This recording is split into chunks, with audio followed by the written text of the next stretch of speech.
주장되고 규범화된 역사와 비교하면 많이 늦었습니다. 특히 동양의 경우에는 어린이가 독립된 인격체가 아니라 부모에게 종속된 존재로 취급되어 왔습니다.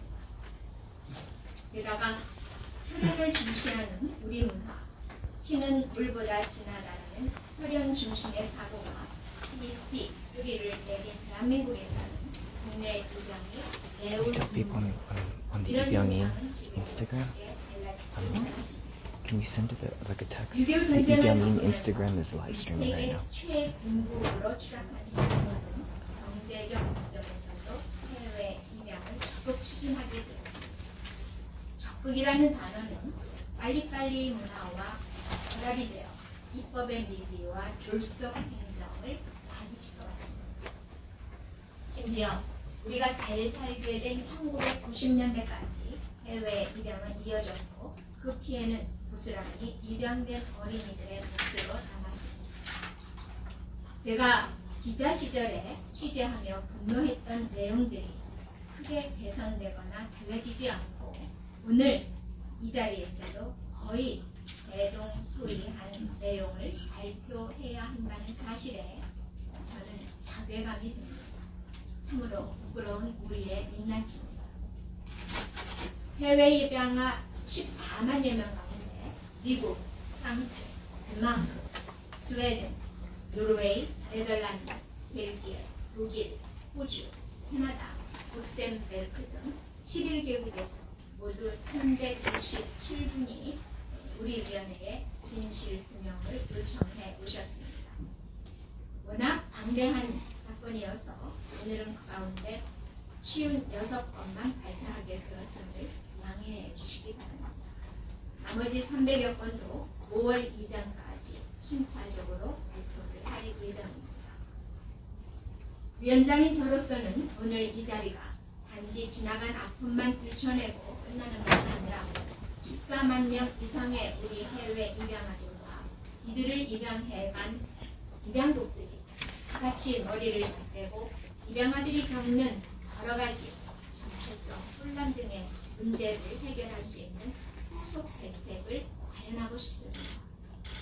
또 대한민국 정부는 이들에게 다양한 교육과 취업의 기회도 우선 제공함으로써 이들의 아픔을 조금이라도 이제라도 어루만질 수 있는 후속 조치를 마련하는 새로운 자리가 되기를 소망합니다.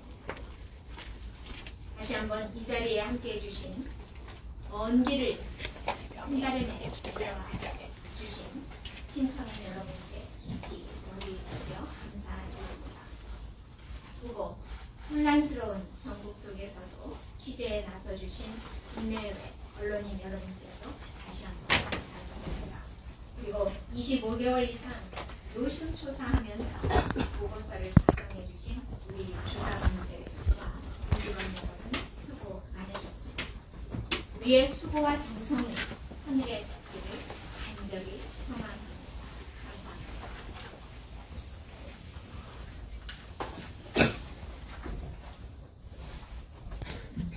다음은 해외 입양 과정 인권 침해 사건의 진실규명 대상자이신 피터 밀러님과 한분영님의 발언이 있겠습니다.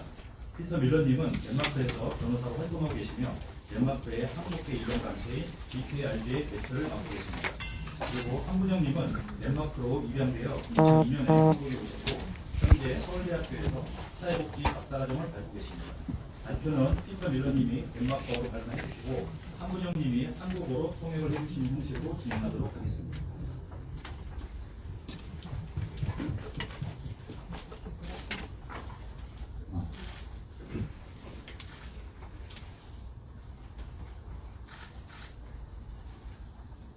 My name is Theodor. I'm Danish and member of the organization PKRG. We've made a little bit of change of plans, making it speaking in Danish or included in English. It is with gratitude and a sense of responsibility that I stand here today as a representative for the Danish Women Rights Group and for our international sister associations and partners. Today marks a historic milestone, a milestone where the truth finally comes to light, and a milestone where we together can begin to heal the wounds that have shaped the lives of many adoptees for decades. The Truth and Reconciliation Commission's conclusions are not just a legal or political decision. They are testimony to the many people who have fought, cried out, and wept in despair for recognition. For the Korean children who were torn from their homeland under difficult circumstances, and for the families who lost their precious bonds, this is a moment we have fought to achieve. The Commission's decision acknowledges what we adoptees have known for so long, that the deceit, fraud, and issues within the Korean adoption process cannot remain hidden. It speaks to a nation and to the world that what has happened and what must never happen again. But today is not only about the past. We cannot turn back time. We cannot change the past. But we can change the future, and we can change the now. Today is about the future, about ensuring that the truth is not only acknowledged, but also becomes the foundation for actions for change. Today's Commission decision concerns South Korea's responsibility. Let us not forget that receiving countries also bear responsibility. The failures and illegalities that occurred in South Korea also happened in receiving countries. South Korea has now taken the first step in acknowledging its responsibility. Now it is the receiving country's turn to do the same. Responsibility does not rest with South Korea alone. Those responsible who refuse to cooperate.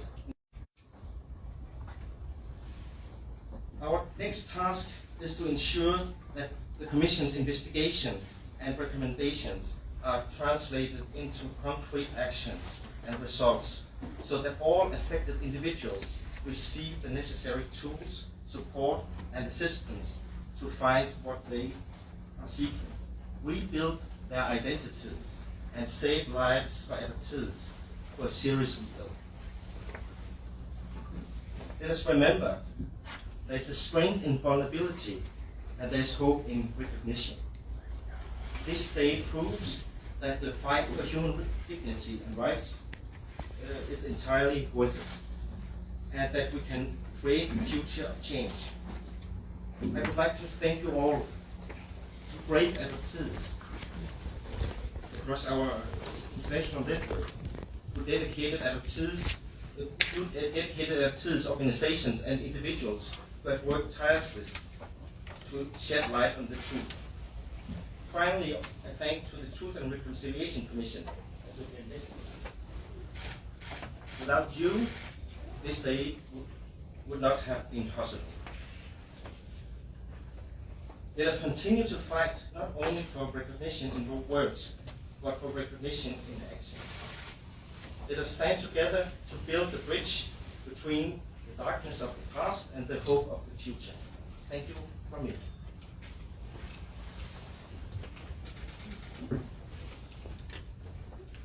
안녕하세요. 저 DKID 공동 대표 한분영입니다. 해외 언론도 많이 왔으니까 지금부터 영어로 하겠습니다. I was originally scheduled to do this in Korean, but seeing the international audience here today, I will continue in English. So we're here today to learn about the truth. It's a truth that transcends generations, cultures, traditions, and languages. Without the truth, our lives rest upon guesses, estimations, and creative narratives. For those who have no traces, no documentation, and let alone recollection of who they were and how they came to be, life grows from an abundance of uncertainty. Living with uncertainty affects us differently, and in the best of cases, we turn weakness into strength and concerns into curiosity. I'm proud to be here today as one of the almost 400 adoptees for whom our curiosity led us to ask the TRC for a fact-finding investigation. But I also stand here today with great concerns over the vast number of cases that remain unresolved. The more than 300 cases that have been under investigation for 2 years and 7 months, but yet we are kept in uncertainty. We recognize the importance of the Truth and Reconciliation Commission. It is indeed a unique and very impressive body. However, even with today's decision for some of the cases that have been submitted, we need to ask what has prevented the TRC from making a decision on all of the cases. Uncertainty, the lack of documents, is at the core of what we adoptees have all experienced in the process of inter-country adoption.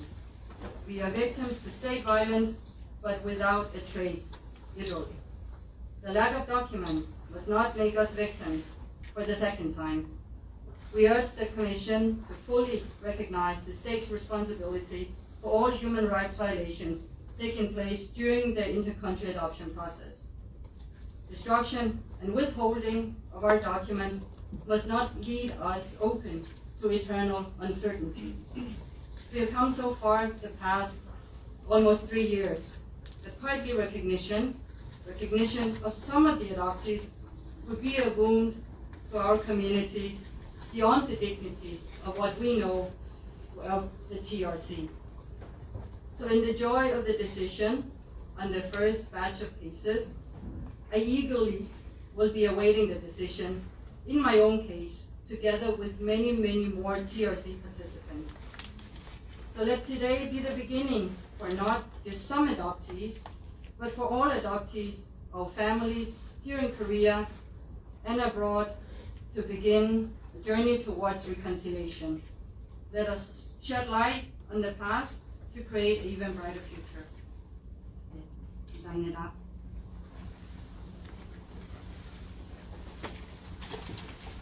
저희가 안내는 피터 밀러님이 말씀해 주시면 통역해드리는 거라고 안내를 했는데 아마 본인이 발표를 하셨기 때문에 그 내용은 저희가 취합되는 대로 공부를 해드리도록 하겠습니다. 계속해서 해외 입양 과정 인권 침해 사건의 진실규명 대상자이신 김유리님의 발언이 있겠습니다. 김유리님은 1984년 프랑스로 입양되셨으며 오랜 동안 용기 있게 자신의 피해 사실을 언론에 알려주셨습니다. 발언은 한국어로 하시겠습니다.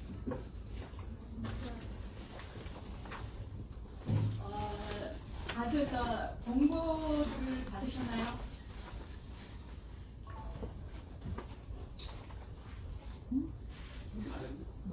공고를 받으셨나요? 공고 받으셨나요? 네, 시간이 짧으니까 빨리 하도록 하겠습니다. 공고 2번 입양인의 시민권이 취득했는지 여부를 확인하기 위한 조사 및 후속 조치. 이는 미국 국적이 없는 입양인들에 대한 공고입니다. 미국 시민권이 없는 입양인의 추방을 가능한 이유는 한국 외교부가 이들의 추방자 대상 입양인들에게 여권을 발급하기 때문입니다.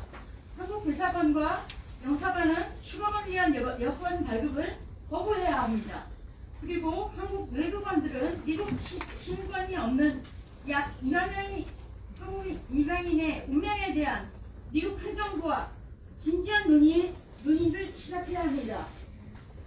공고 3번 위조된 개인정보 피해자를 위한 지원 조치. 1970년대 입양된 입양인에게 애초로부터 존재하지 않았던 서류들을 다시 조작하기 위해 전직 민간 입양 기관들이 다시 지금까지 울고 있는 입양 기관으로 돌아와서 그 입양 배경을 소설처럼 다시 써달라는 말입니까? 저의 입양은 배경이 모든 것이 거짓말입니다. 저는 서울시립 아동상황소에서 입양 선언을 받아본 적도 없습니다. 저는 불량아가 아닙니다. 저는 임시로 고아원의 어머니의 의뢰로 맡겼고 어머니가 입양 동의서 써주신 적 없습니다. 저는 지난 39년 동안 기아인 줄 알고 살아왔습니다. 입양 정보 시스템의 개선. 입양 정보 시스템 개선은 입양을 원하는 사람들에게 해당이 되는 공고 같고요. 1955년에 공식적으로 시작되어 2012년에 종료된 한국 대리 입양을 기념했어야 합니다. 이 모델은 한국 아동들에게 매우 위험하고 로또처럼 작동했던 일입니다. 1980년대에 3,000 달러를 지불할 수 있는 누구에게도 아동들을 제공해주는 사람들이 누구입니까? 1960년에는 1970년에는 더 작은 금액으로 한국 아동을 구매할 수 있었습니다. 프랑스에서는 심지어 프랑스와 미테랑 임기에 따라 입양인이 승인되면 가족수당 기금으로 모든 입양인에게 출생 날짜로부터 바탕으로 현재 나이까지 아이에게 받아야 할 금액 전액을 통째로 지불했습니다. 양부부들에게. 5번 입양인의 가족 재결합을 위한 실질적인 지원. 오늘까지도 한국 정부는 모든 입양인들에게 부모에 대한 정보를 가지고 있는 그들에게 DNA 검사를 할 수 없도록 금지하고 있습니다. 모든 입양인들은 DNA 검사를 받을 권리가 있어야 합니다. 왜냐하면 제가 가족 세비를 하면서 하나 베개하신 분 서류를 본 적이 있는데요. 그분은 모든 가족분들의 호적을 가지고 있었어요. 그리고 논산 면인가 거기서 스탬프 받은 모든 게 완벽했어요, 서류가. 근데 이분이 2006년부터 가족 식비를 하고 있는데 주민등록번호도 가지고 있는데 찾을 수 없다. 2022년인데 만약에 이 파일들이 조작된 거짓말이라면 만약에 그래서 한 경찰관을 통해서 입양인의 가족분들의 주민등록번호를 확인했습니다. 존재하지 않는 분들입니다. 그리고 이 입양인의 주민등록번호는 2008년에 미국으로 이민 가신 여자분의 주민등록번호입니다. 그리고 이 모든 입양인들에게 DNA 테스트 받을 권리를 주고 그거에 따라 한국에 살고 계시는 모든 어른들 65세 이상 이신 어른들을 대상으로 보건부는 전국적인 DNA 검사 캠페인을 유치해야 합니다. 공고 6번 국제 입양에 관한 해그 협약 신속한 기준. 해그 입양은 해외 입양을 반대하지 않습니다. 프랑스는 1994년에 그 기준을 하고 있지만 이 시장에 해외 입양이라는 민간 시장의 수익을 억제하거나 이 협약은 해외 입양을 막지 못하고 있습니다. 한국 아동 입양 경우 2025년에 가격이 얼마인 줄 아세요? 6만 달러입니다. 이 수수료 해외 잘 사는 나라에서 그 양부모들이 지불하자는 수수료, 이 수수료 때문에 시장이 돌고 있는 이유예요.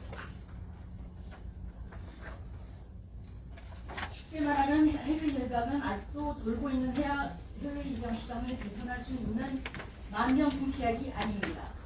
7번 입양 기관들이 입양인의 권익을 회복하기 위해 노력. 2025년에도 어느 나라에서도 공식적으로 입양인의 권리라는 합법적으로는 보장하는 국가가 없습니다.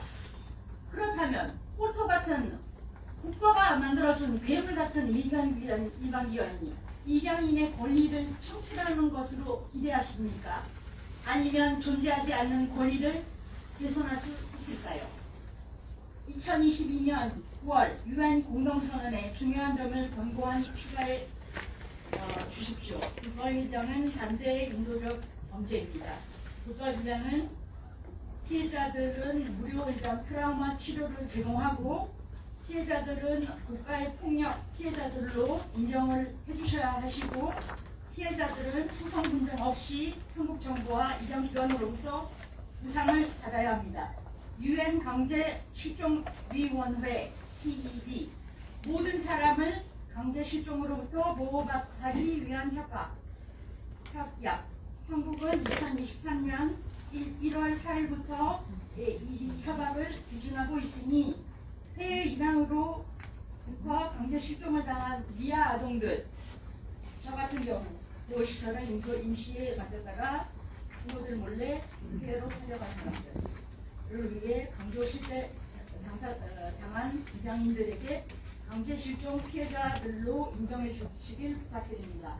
이 자리에서 가장 먼저 제 가슴에 드는 친구 B라고 부르겠습니다. B는 1974년 홀트를 통해서 프랑스에 9개월 때 입양됐습니다. 대학에서 B를 만났습니다. 아주 빠르고 친구가 됐습니다. 그녀하고 그녀가 사는 작은 아파트에 가서 커피를 마신 적이 있습니다. 저한테 손더미처럼 쌓인 한 소송 결과 문을 꺼냈습니다. B는 5개월부터 10살 때까지 양아버지로부터 강간을 당했습니다.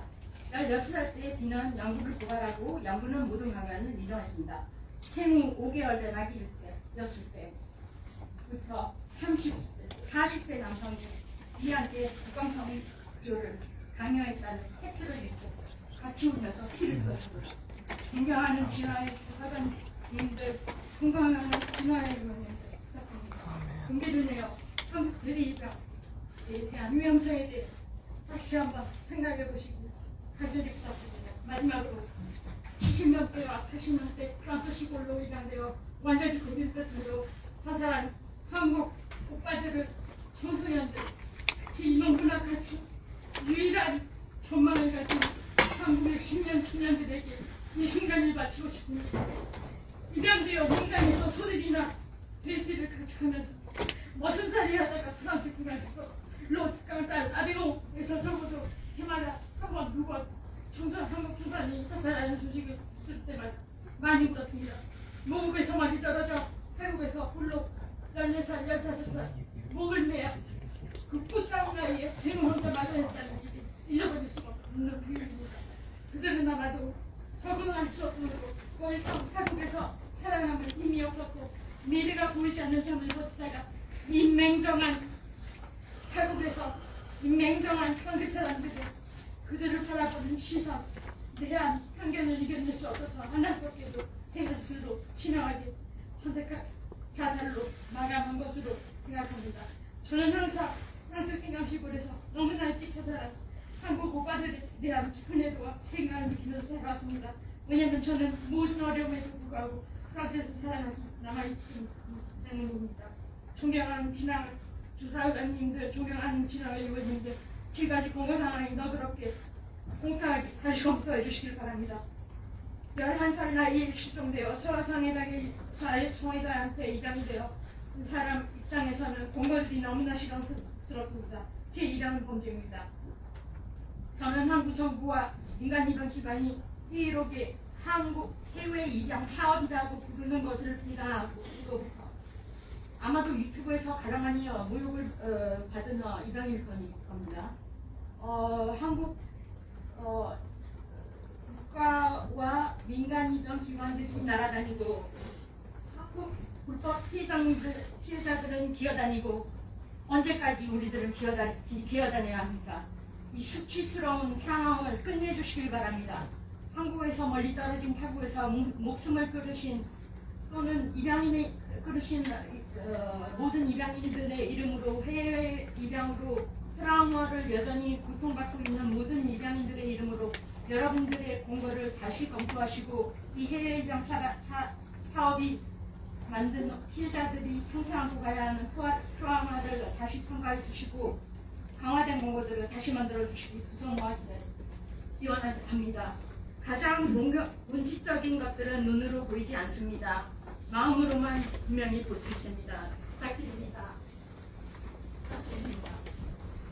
공고들을 하지 말십시오. 이건 다 할 수 없습니다.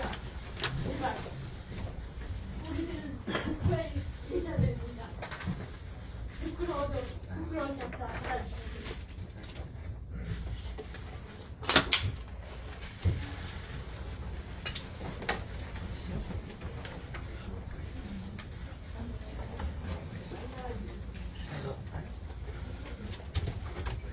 Thank you.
신청인 세 분의 발표에 진심으로 감사드립니다.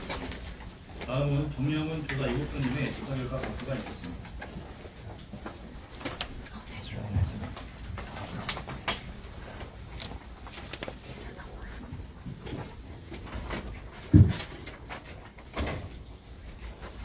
안녕하십니까. 대의당 인권침해 사건 담당 수사입니다.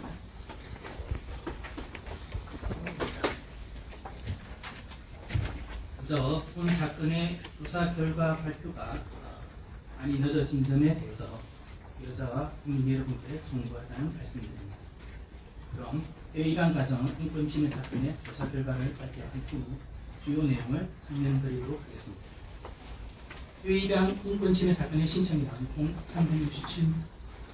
367명으로 1964년에서 1999년 사이에 덴마크 등 해외 11개국으로 입양된 분들입니다. 신청 취지는 해외 입양 과정에서 신원 및 친생가족에 대한 정보가 변동, 조작되어 정체성을 알 권리 등 중대한 인권 침해가 있었다는 내용입니다. 오늘은 1차로 신청인 56명에 대한 진실규명 결과를 발표하겠습니다. 저희 위원회는 해외 입양 과정에서의 국가 공권력에 의한 중대한 인권침해 사실을 다음과 같이 확인하였습니다. 국가는 1950년대부터 아동복지정책의 일환으로 수십만 명의 아동을 해외로 입양 보내는 과정에서 입법 부실, 관리감독의 폐퇴 등 국가의 총체적 관리 부실로 국민의 기본권을 보장할 국가의 책무를 방기하고 헌법과 국제협약으로 보장된 입양인들의 중대한 인권을 침해하였습니다. 정부는 입법에 부실함이 지적되었음에도 적절한 입법 개선을 하거나 제도적 보완 장치를 마련하지 않아 해외 입양의 이해 당사자인 입양 알선기관이 아동의 입양 동의권을 가지는 상황을 야기하였고, 입양 알선기관이 오랫동안 입양 관련 법과 규정, 지침을 위반해 왔음에도 관리 감독을 획득하였으며 해외 이주 허가 심사나 재외국민 보호를 적정하게 이행하지 않았습니다. 입법, 행정, 사법부의 각 정부기관은 요보호 아동을 대량으로 해외 입양시키는 정책을 펴면서도 그 과정에서 발생하는 문제를 오랜 기간 총체적으로 부실하게 관리함으로써 공권력을 현저히 부당하게 행사하였습니다. 입양 알선기관들은 해외 입양 수수료와 양부모에게 의무적으로 부과된 기부금 등을 통해 마련한 재원을 해외 입양 대상 아동 확보를 위해 재투자하였고, 1980년대에 이르러서는 정부의 무기나에 해외 입양을 산업적으로 확장하였습니다. 진실규명 대상자들은 해외 입양 과정에서 불법적인 방법으로 송출되어 본래의 신원과 가족에 대한 정보가 소실되거나 자신의 신상 기록이 허위로 작성되거나 부실하게 관리되었으며, 송출 이후에도 국가나 후견인인 입양 알선기관으로부터 적정하게 보호하지 못하였습니다. 이로 인하여 진실규명 대상자들은 인간의 존엄과 같이 행복 추구권, 정체성을 알 권리, 아동 체성의 이익을 보장받을 권리 등 중대한 인권을 침해당하였습니다. 따라서 저희 위원회는 진실규명 대상자 56명을 해외 입양 과정 인권침해 사건의 피해자로 인정하고 진실규명 결정하였습니다.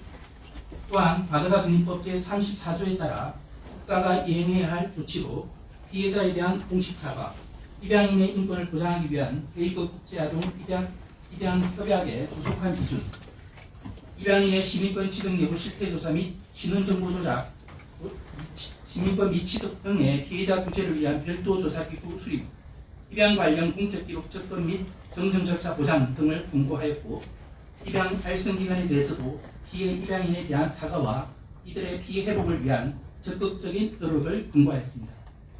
이상 결과 발표를 마치고 주요 내용에 대해서는 또 짧게 말씀드리겠습니다. 이상입니다.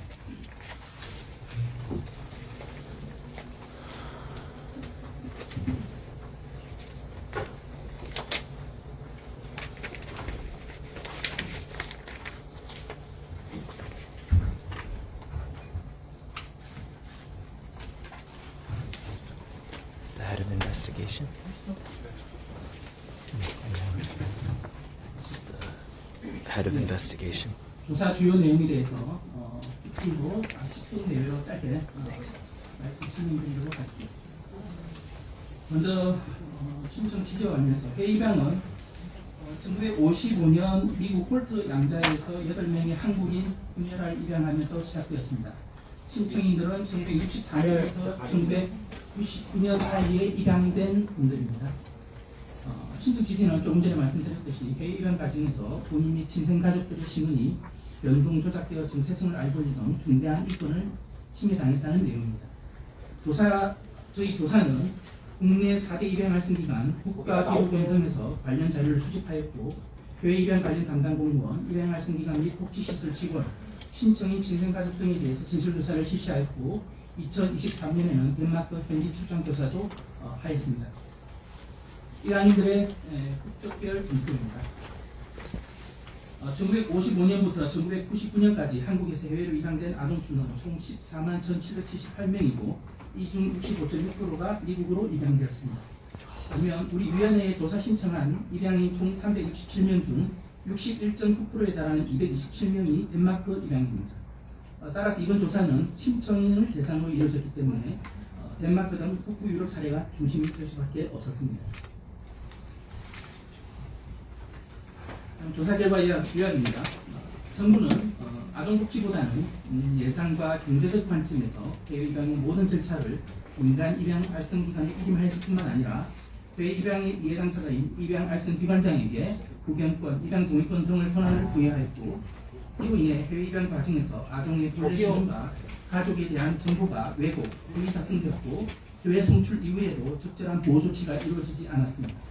국가는 수십 년간의 해외 입양 과정에서의 문제점과 불법성을 인식하고도 입법 부실, 관리감독 혜택 등 국가기관의 총체적 관리 부실로 해외 입양 아동을, 해외 입양인을 보호할 국가의 책무를 방기하였습니다. 다음은 불법적인 해외 입양 과정의 행태들을 말씀드리도록 하겠습니다. 먼저 적법한 동의 없는 입양 절차입니다.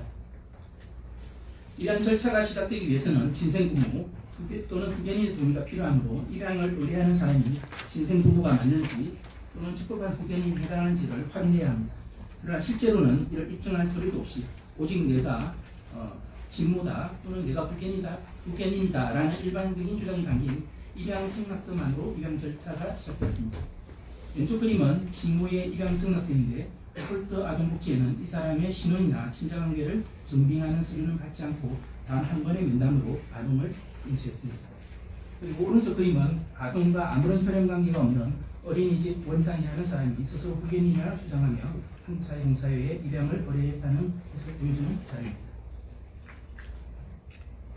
다음은 도의기와 관련 신고입니다. 입양 기록의 조작이 있었는지 여부를 판단하기 위해서는 입양 절차 중에 생산된 모든 자료가 확인되어야 하지만 기록이 매우 부실하게 관리되어 각각의 입양인마다 기록 조작 여부를 개별적으로 판단하는 것이 자료가 얼마 남지 않아 불가능한 경우가 많습니다.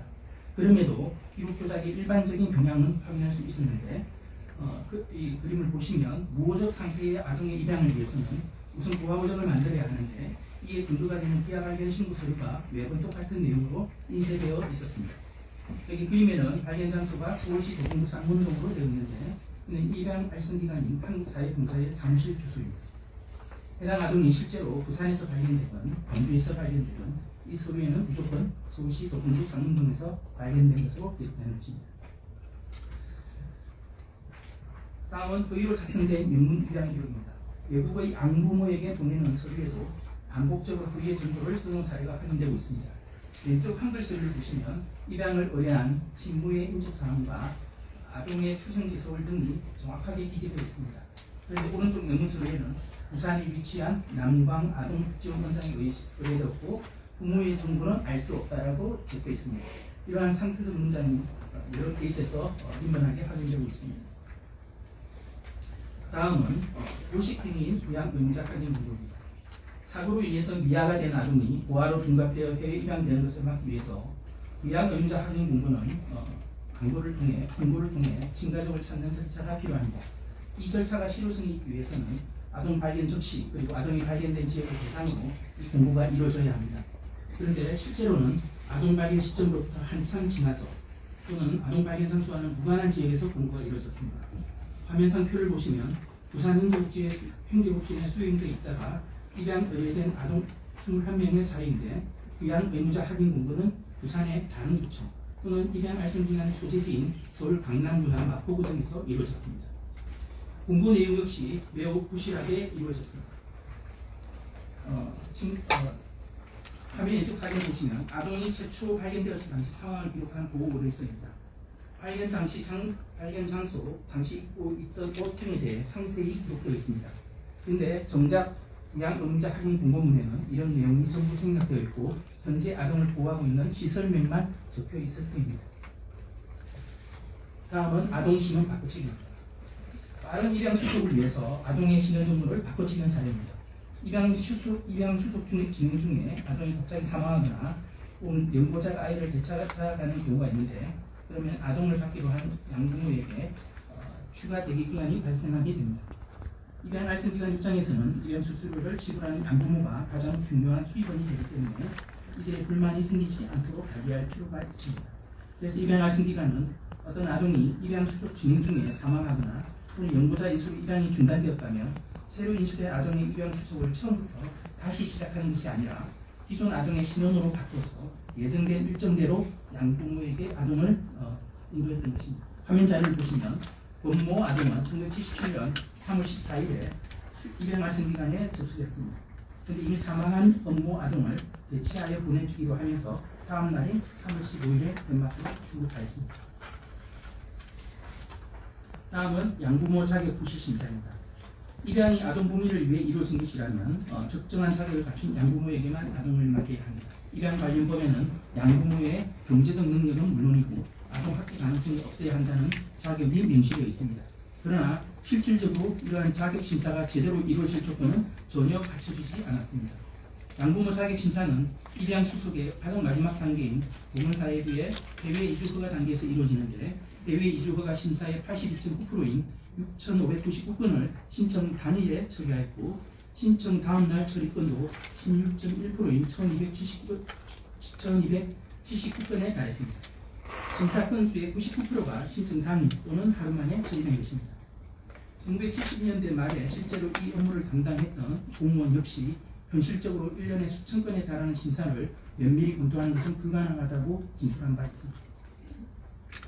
다음은 양부모 수요에 맞춘 아동 대량 송출입니다. 다음은 해외 입양이 경제적인 수요 공급 관계를 통해 이루어졌음을 보여주는 자료입니다.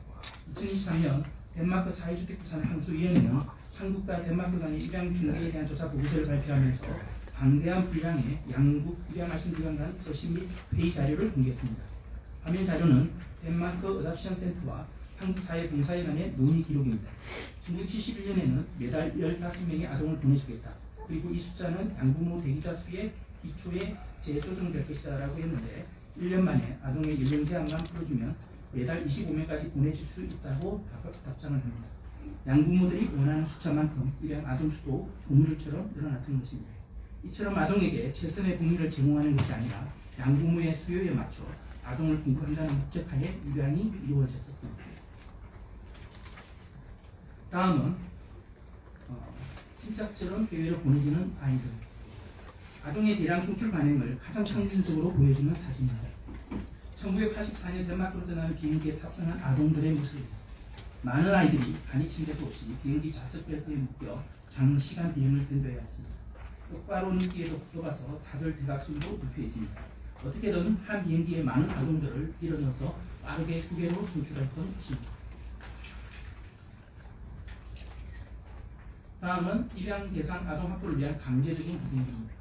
입양 과정에서는 아동이 출국 전 대기하는 동안에 양육비, 행정처리 비용 등이 발생하는데 이를 양부모들이 지불하는 수수료로 충당해 왔습니다. 하지만 정부는 입양 수수료의 기준을 명시적으로 정하지 않았고 입양 알선기관 간의 협의로 결정한 수수료 상한선을 공사회부가 사후 승인할 뿐이었습니다. 그런데 이러한 알선기관들은 정부에 보고하는 공식 수수료 외에도 이 부분 명목의 돈을 양부모들이 의무적으로 지불하도록 했습니다. 이렇게 거친 기부금은 단지 부족한 입양 실비를 보충하는 걸 넘어서 더 많은 입양 아동을 확보하기 위한 투자금으로 쓰였습니다. 아동시설, 이용모시설, 조산소, 산부인과를 지원하는 데 쓰인 것입니다. 여기 보시면은 1982년 기준 수수료 1,450달러, 기부금 200달러입니다. 합하면 1,650달러인데 이 당시 환율 기준으로 하면은 200만 원이 210만 원 가까이 됩니다. 이 당시에 82년도에 H사에서 생산한 자동차 국대 가격이 200에서 250만 원 정도 수준입니다. 그러면 이게 얼마나 큰 돈인가를 짐작할 수 있을 것이라고 보여집니다. 마지막으로 국연인 직무 이행. 왜 입양은 아동이 비행기를 타고 외국으로 간다고 끝나는 것이 아닙니다. 그 나라 행정당국 또는 법원에서 입양 승인을 받아야 하고 별도로 시민권 취득 절차를 거쳐야 하는 부분이 있습니다. 한국의 입양 특례법에서 이런 절차가 모두 완료될 때까지 한국 입양 알선기관이 아동의 국연인 직무를 수행해야 한다고 명시했습니다. 그러나 한국 입양 알선기관은 아동이 출국도 하기 전에 외국 입양 알선기관에 임의로 후견권을 이양한다는 각서를 쓰고 후견권을 포기해 왔습니다. 이렇게 되면 아동이 외국에서 양부모의 실수 또는 파양 등의 이슈로 시민권을 취득하지 못하게 되고 손을 쓸 수 없게 됩니다. 정부는 구조적으로 이런 문제를 방치해왔고 결과적으로 입양인들의 삶과 생존을 위기에 빠뜨렸다고 할 수 있습니다. 이상 발표를 마치겠습니다. 감사합니다.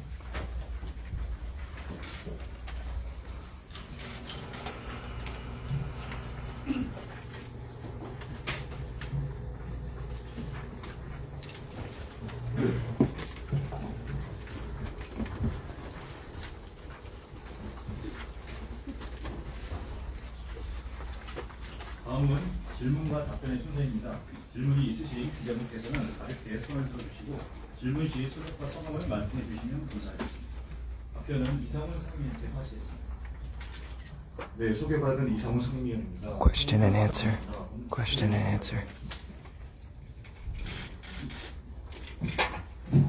저는 뉴욕타임즈 최성훈 기자라고 하는데요. 오늘 발표한 56명이 지금까지 조사를 마친 신청이 56명이라는 건지 아니면 56명 전체 피해자로 인정된 사람이라는 건지 궁금하고요. 만약에 후자라면 오늘 여러 가지 사례를 패턴을 얘기했습니다. 이쁜 침해 패턴을.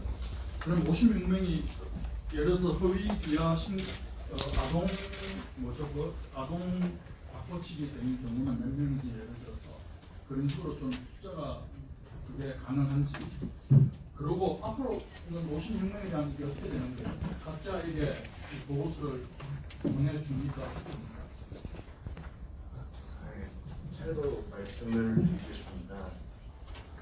어제 저희가 의결을 했고 저희 신청 중에서 이제 저희 관심에 지시 규명을 올린 신청 안 한 입양인들은 중에서 최종적으로 피해자로 인정이 되는 분들이 20명 오늘 발표관에 들어와있는 거고, 안타깝지만은 나머지 분들 40명들은 어제는 일단 해서 피해자가 아니라는 취지에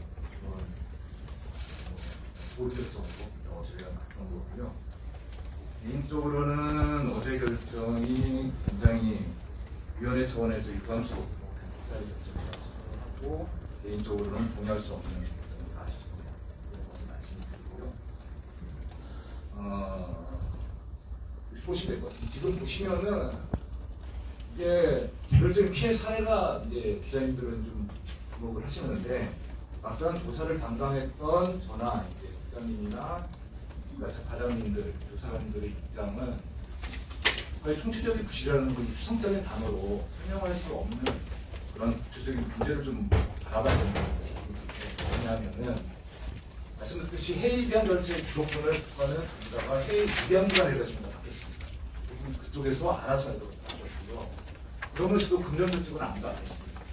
아무도 안 하니까 그런 경우 어떤 일이 발생하느냐. 해외 입양 알선기관으로서는 그래도 입양 부모로 받는 어떤 기부금이나 아니면 다른 어떤 지원책, 외부의 지원금에 의존할 수밖에 없게 되고요. 그런 경우에 24페이지 나눠드린 자리 24페이지를 보시면은 해외 입양 과정에서 발생하는 기부금에 대한 유엔 입장이라는 게 있습니다. 이 유엔 입장을 유추하면은 이러한 해외 입양 입성 기관이 이렇게 외부의 금전 지원, 특히나 그 해외 양부모들의 해외 부모들의 어떤 기부금 이런 거에 의존할 경우 어떻게 되느냐? 해외 입양 알선기관 자체의 생존을 위해 입양 가능 아동국을 지속적으로 유지해야만 하고 이는 곧 불법 입양의 발생 가능성을 높인다라고 경고했습니다. 유엔에서. 그러한 경우가 실제로 우리나라에서 발생을 했고요. 그래서 실제로 아까 말씀드렸던 구체적인 어떤 탈법행위, 유행이 발생하고 다종 다양한 그 해외 입양 인분들의 어떤 인권 침해가 각 나라별로 그리고 개인별로 굉장히 다종 다양하게 발생을 했습니다. 그래서 그러한 다종 다양한 발생을 하게 된 근본 원인은 결국 이제 국가가 이러한 각종의 수십 년 동안의 불법 탈법이 계속적으로 발생하는데 이에 대해서 방관하고 그를 견제하는 아무런 장치를 작동시키지 않았습니다. 그렇다면 국가의 책임이 그러면은 가장 중요한데 어떻게 저희가 누구는 피해자고 누구는 피해자가 예를 들어서 오늘 맨 처음에 발표하셨던 피터 밀러 변호사님이나 이제 그 한문영 박사님 같은 경우는 피해자로 인정을 못 받았습니다. 왜? 자료가 없기 때문에. 자료가 없을 수밖에 없습니다. 지금 봤듯이 기아 발견 조서에 발견 조서가 만약에 타이틀로 활자가 돼 있어요. 근데 그 과정에서 어떻게 이분이 친부모가 있는지 없는지를 발견을 합니까? 그러니까 그런 자료에서 구분하는 거는 저희 도서관님들이나 저나 국장님 같은 경우는 너무나 무의미하고 저희가 특히나 이 과거에 해를 한다는 위원회가 피해를 감별하고 그 피해를 등급을 피해 등급을 매긴다는 것이 말이 되냐? 전체 피해자를 올리자고 저희는 다 올렸고요. 그리고 앞으로도 올릴 겁니다. 그렇지만은 안타깝게도 어제는 한 절반에 가까운 40명에 대해서는 피해 인정을 못 받았습니다. 그런 말씀을 드리고요. 두 번째 말씀하셨던 그 인정이 되신 분은 어떻게 하느냐는데 저희가 영문으로 다 번역을 해가지고요. 어제 피해 규명을 받으신 분들에 대해서는 개별적으로 다 전달하겠습니다.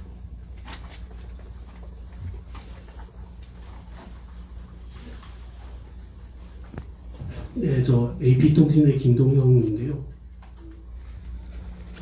예, 그 국가기관이 그 우리나라 해외 입장에 대해서 좀 제대로 조사한 게 이번에 처음이었는데 이거 보면 이제 확인하시는 입양 시스템의 문제에 대해서 국가 책임에 관한 기술이 좀 조심스럽지 않나 뭐 이런 생각도 드는데 입양 insights right now.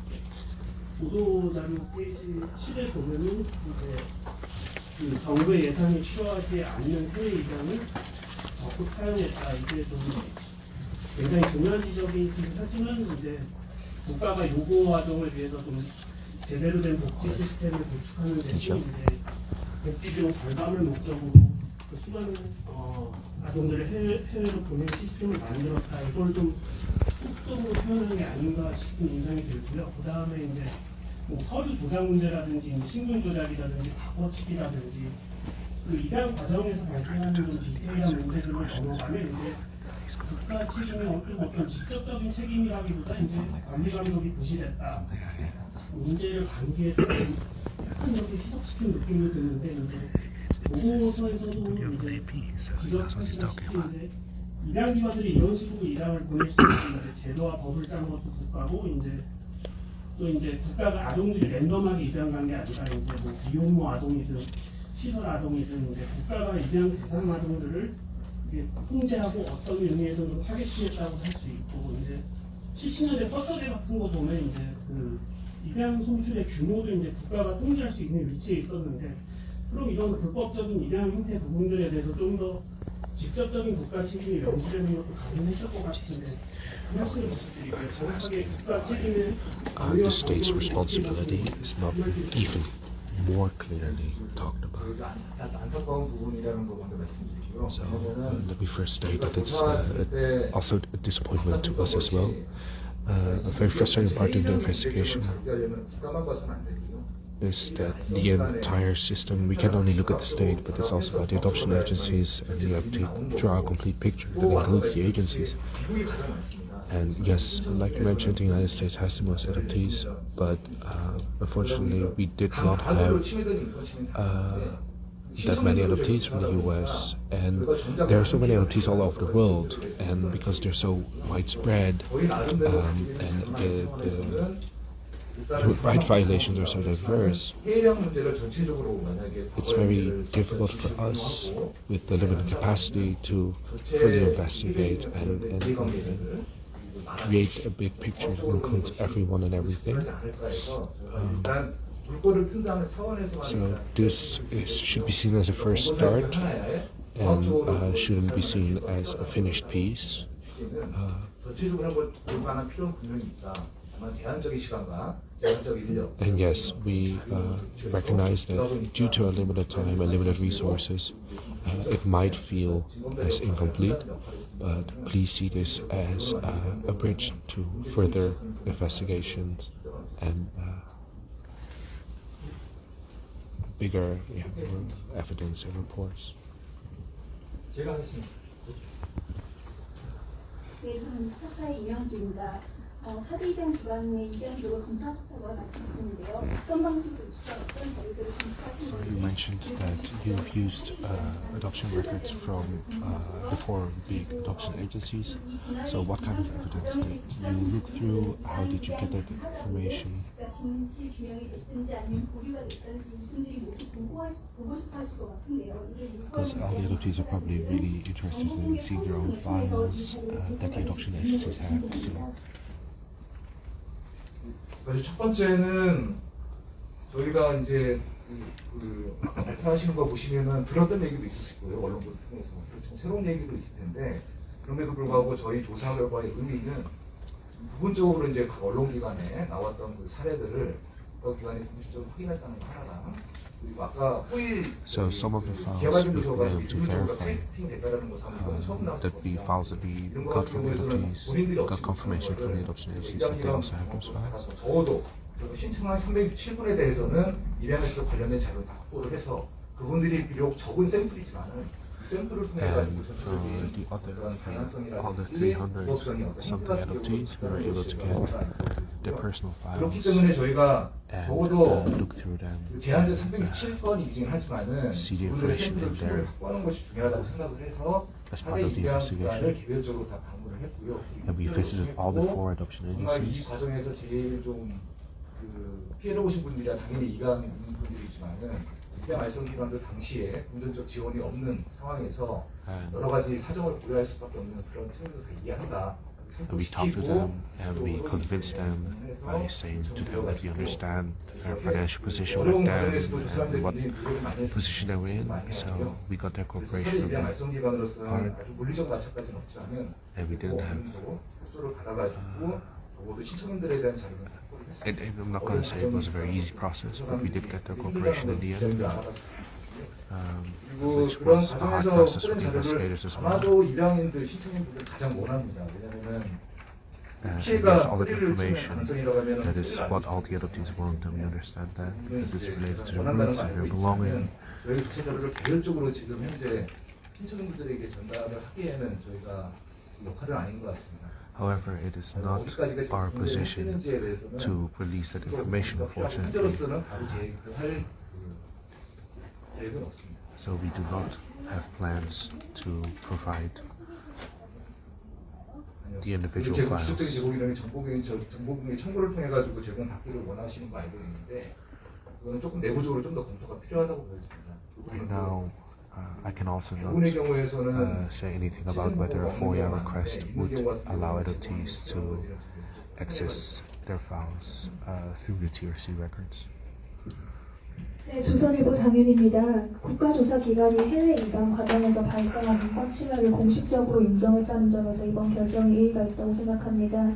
그렇다면 다음 순서로는 국가조사기관의 조사에 따라서 이제 국가의 배보상이 이루어져야 되겠는데 어떤 법을 근거로 어떤 절차에 따라서 국가 배보상의 길이 열리는지 여쭙니다. 현재로서는 다른 일반적인 저희 과거사 사건하고 마찬가지로 저희가 일단 진실 규명, 사실관계를 확보하는 면에서 저희 역할이고요. So the TRC's role is, just like all the other cases, is focused first and foremost on truth finding. 답변 감사합니다. The next step is, of course, 관련해서 여쭤봤거든요. reconciliation. 그 방금 그 문제 관련해서 지금 진하위에서 제안한 내용을 보면 사과한다든지 후속 대책을 마련하고 앞으로 이런 데 개선해야 된다는 정도의 뜻인데 진하위 차원에서 예를 들어서 정부나 입양기관이나 이런 단체에서 이 피해자들에게 배보상을 해야 된다든지 그런 말도 할 수 있을 수도 있는데 끝까지 나아가지 않는 이유가 있죠. 그래서 배보상은 다른 사건하고 똑같은 문제가 발생합니다. 그래서 그래서 저희의 뭐 개별적인 사건마다 그렇게 내부상을 구체적으로 권하는 경우도 있고요. 일반적으로 저희의 진실규명에 따라서 총괄적으로 내부상을 자체를 받도록 하는 것을 꾸준하게 하고 있습니다. 그래서 개별적으로 특정할 수도 있기는 있겠지만은 그것을 부대게 보지는 않습니다. 예, 오늘 보류되신 한 40여 분에 관해서 좀 더 질문 드리는데 이제 자료 미비라는 말씀하셨는데 He's gonna ask. 약간 어떤 자료인지 그다음에 He's asking about why 이분들이 좀 40 반영되지 something 않은 cases were not included today, 상세한 이유를 and 좀 설명 부탁드리고 it was said it's due to 이분들의 not 케이스는 좀 having 어떻게 the 되는지 necessary 그런 말씀 files. 부탁드리고요. Could it be 그다음에 revealed what kind of files were 원고상의 missing 신원 조작된 피해자에 대한 for 구제 them not 조치를 being able to be 권고하시는데 recognized as 좀 victims, 어떤 조치들을 염두에 두고 하신 말씀인지 말씀 부탁드리겠습니다. and if there are any policy 첫 질문은 제가 답변드리기 되게 곤란한 게 저는 저도 동의할 수 없는 어제의 결정이었는데 어제 법령위원 중에 치열하게 좀 논의가 많이 됐습니다. So it's a difficult question to answer because I personally also do not agree with leaving them out. It was a very difficult meeting yesterday, so I find it difficult to 저랑 comment 의견이 다르신 on that 분들은 aspect. 자료가 피해자로 So there were 인정하는 others who 그 정도 수준에서 제가 말씀드릴 수밖에 없을 것 같아요. 저는 동의하지 못하는 거죠. who brought up that issue, though I find it hard to agree with. 신원 현재 지금 굉장히 논란이 되고 있는 부분이 그대로 알고 있습니다. 이게 아동권리 보좌관에서 가지고 있는 자료를 이제 입양인들이 정보기에 청구해서 청구하고 있는 걸로 알고 있고요. 어디까지가 정보공개의 대상이 되는지는 I've heard that adoptees are currently also filing FOIA requests at the NCRC, and the NCRC is being sued due to its problems with information reveal.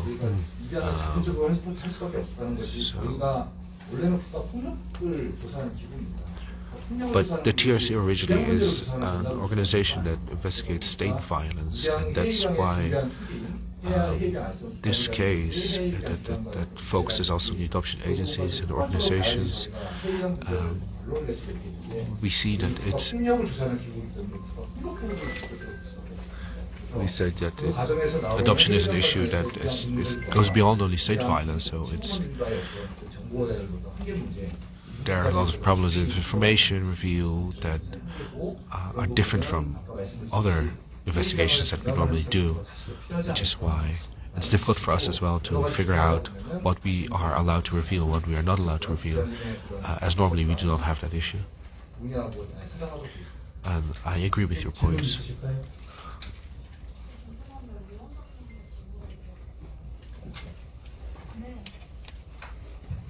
저 한결의 보안부자라고 하는데요. 어제 위원회에서 보류 결정된 40여 명 신청인분들에 대해서 몇몇 위원분들이 반대하시긴 했지만 위원장님도 같이 보류 결정에 동의하시는 걸로 알고 있는데 왜 이 분들은 피해자로 인정을 받지 못한 건지, 왜 위원장님은 보류 결정을 하겠다고 결정하시는 건지, 다음에는 좀 어떻게 하실 예정이신지 그거는 좀 위원장님. I understand